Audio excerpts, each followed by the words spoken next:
From Anshe Sfard, Bethel Emeth Congregation, it's time to take 10 minutes for Torah with Rabbi Joel Finkelstein. Welcome to our discussion of Parshat Shofetim, social contract. If we look at the Parsha, it sounds as if the notion of having a king for the Jewish people, one leader, that it's not a mitzvah, it's a reshut. It's something you can do if you want to, you don't have to. As it says, when you come to the land, if you should say, I want to place a king upon me, like all the other nations, then you shall surely place a king. But it seems that if you don't want to have a king, you don't have to have a king. The rabbis understood that no, it's a mitzvah. It's one of the mitzvot that the Jews are commended after things settle down to establish a king in Israel. So the Hemek Davar, the Netziv of Natali Tzvi Yehuda Berlin, asked the question, I don't understand, why does the Torah frame it as something that you don't have to do? And the Torah and the rabbis say it is a mitzvah. So the Netziv says that you can't command people to do something relating to national security. That's a question that depends on the will of the people at that time. He says, if it comes to something l'hanagat haklal, for the caring of the entire Jewish people, it comes to a point of leaving people in danger if they have the wrong kind of government, and that would be doche, that would be able to push away any mitzvah in the Torah. The first directive and the prime directive, so to speak, is the notion of preservation of life. So if the community thought that it would be better for them to have a king, then it's a mitzvah for them to have a king. But not every community is willing to have a king. Some people can't take it to be under the thumb of a king, as Shmuel, the prophet, outlines how difficult it is to be subject to the taxation and the rule of a king, the whim of a king. But sometimes it's necessary, it becomes necessary. And therefore, the Torah says you don't have to, because when it comes to national interests, you have to decide what's best. If you choose to, then indeed is a mitzvah, you fulfill a mitzvah by having such a king. In fact, we find that when various kings were appointed, Vayikabtzu kol ziknei Yisrael, when it came to deciding that they did want to have a king, all of the elders of Israel had to come to Shmuel and indeed come and ask for a king. When it came to choosing David rather than various descendants of Shaul, of Saul, also again, Vayavo kol shiftei Yisrael, not just the elders, but this time it was all the tribes of Israel came to Hebron, where David was king at the time. Samuel 2, chapter 5. And they said, we know you've always been a good king, a good leader, even when Saul was king, and we know that God has chosen you. And all of the elders of Israel came, and they made a covenant with him. There is a social contract. We might think that the notion that there are kings of Israel is sort of the opposite of social contract. It's the opposite of the notion of democracy or any sort of the will of people. But no, even kingship is part of a social contract. It's the will of the people to be led in a particular way at a particular juncture in their history.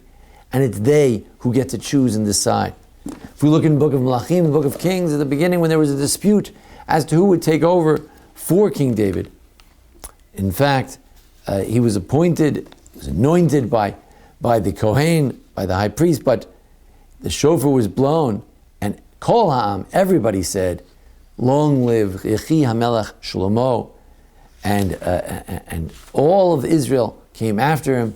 The nation was blowing the trumpets and the flutes. It was the Jewish people, ultimately, who chose this king for them. This notion that when it comes to leading a nation, it's not a cut and dry question. Mitzvah to have a king, not a mitzvah to have a king. It depends on what the sakanat nefashot, what the preservation of the life of the people dictates. When they asked Rabbi Joseph B. Soloveitchik years ago about territorial concessions, he didn't view it as a sort of a cut and dry halachic question. It was always said it was something that the generals had to decide. The politicians, those who have the full picture of what the implications are for the state of Israel. Then a state can make a decision in that context. What form of government should they have in the land of Israel today? It's not that they have to have a king because we always had a king. It depends what the will of the people is what they're willing to take as a people and what they think is necessary for their preservation. If we look at women's issues, can a woman be a witness? Can a woman be a judge? Of course, in traditional Jewish life, no. The answer is no. But if the nation, as a nation, not in terms of the halakha, a Jewish court, a Jewish court runs according to the code of Jewish law. But as far as the nation goes, the nation, the king, so to speak, the government has a right to say, this nation will run best if we run it this way. Sometimes doing things that are perhaps not in exact consonance with Jewish law, but the king has a right to sort of go beyond the law, to bring peace to the people, to run the country in a way that the country can survive, international opinion, in terms of civil functioning of the land, in terms of peaceful coexistence of the various factions that inevitably exist within a society. This idea, outlined once by Michael Broyd, that somehow there's halakha, there's the Torah, and surely the king is guided by that. But then sometimes the king has to make decisions, the government of Israel has to make decisions which are not guided so precisely by what is the halakha, what's the Jewish law in that case. But strangely enough, it's actually guided by a sort of a meta principle, the question of what does this country need at this time to survive and to live? Som tasim alech hamelech, is there an obligation to have a king or not an obligation?